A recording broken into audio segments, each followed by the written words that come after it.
10 years before you were even born, I was hired here as a basketball coach and English teacher.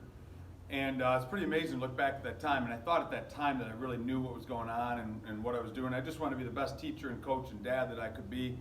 Looking back, though, I realize now that I didn't really get it. And there's a lot of things that I just didn't get about kids and about teaching and about coaching, but I did my very best. But the thing that I think I really didn't get the most was this, empathy. And you know, I specifically remember at that time thinking that most of my kids, most of my kids were Forest Hills kids. They were the same, and not really the same, but I just thought of them in general as Forest Hills kids that probably had money, probably didn't have to worry about food, probably had both parents at home, didn't have any mental health issues, probably got a car when they were 16, all those kinds of things. And I do think that I really truly thought that most kids were like that. Now that I'm old, now that I get it, and specifically maybe because my kids went through school here, I understand now that I understand that every student has a story and every student has stuff. And I tweeted this out very early in the school year this year. And I think that's one of my strengths now as a teacher, I would believe, is that I understand that every student has stuff and every student has a story. And I try hard to find that story, find that stuff, and then help and try to impact the life in a positive way through my teaching. But I don't think I really understood that at the time.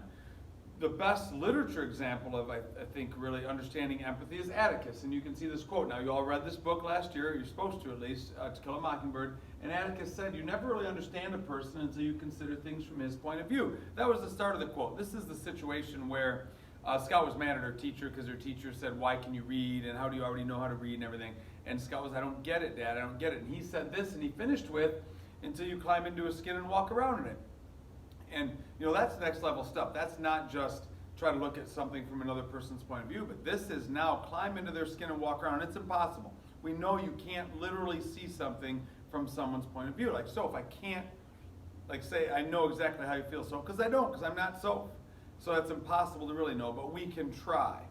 And we can do our very best to put ourselves in other people's shoes, or to walk around in their skin, or to look at things from their point of view and understand really what's going on. Now, the cool thing is about literature is you can learn from this, and you can see right here, Scout learned. Later in the novel, Scout said, I tried to climb into Jem's skin and walk around in it. If I had gone alone to the Radley place at 2 in the morning, my funeral would have been held the next afternoon.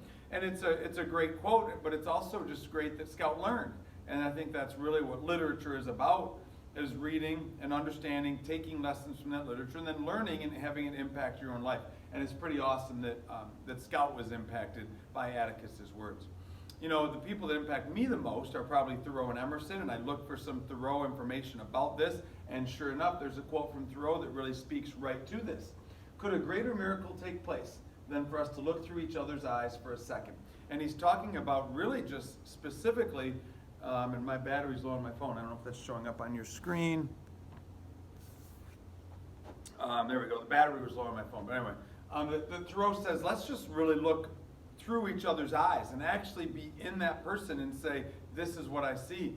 And impossible again, but I think it's a great lesson again from Thoreau. And you think about what we're in right now with hybrid or online learning or face-to-face or whatever, and I'm sure some of us have complained and said, well, we really shouldn't be doing this or we should be doing that. And have you ever really thought about our superintendent or our principal and put yourself in his skin or really looked at it from his eyes? And he's trying to please, he's trying to please teachers, he's trying to please students, he's trying to please elementary kids and high school kids and parents, and it's impossible to please everybody. And I think sometimes before we complain, we need to think about really looking through it from someone else's eyes. And that's a very difficult thing to do, of course. So I guess that's kind of my challenge, and what at least I've learned from when I read To Kill a Mockingbird again, when I taught it when I was about 30 years old, but also just from Atticus and from Scout and throughout, is to take a little bit of a different look at things, and that before we complain, that we should consider everyone else's point of view and try to stand in their shoes and walk in their skin and look through their eyes at the situation. And maybe, just maybe, if we do that, we would have a much different view of some of the events that happen in our lives. Okay, again, maybe not the best conclusion.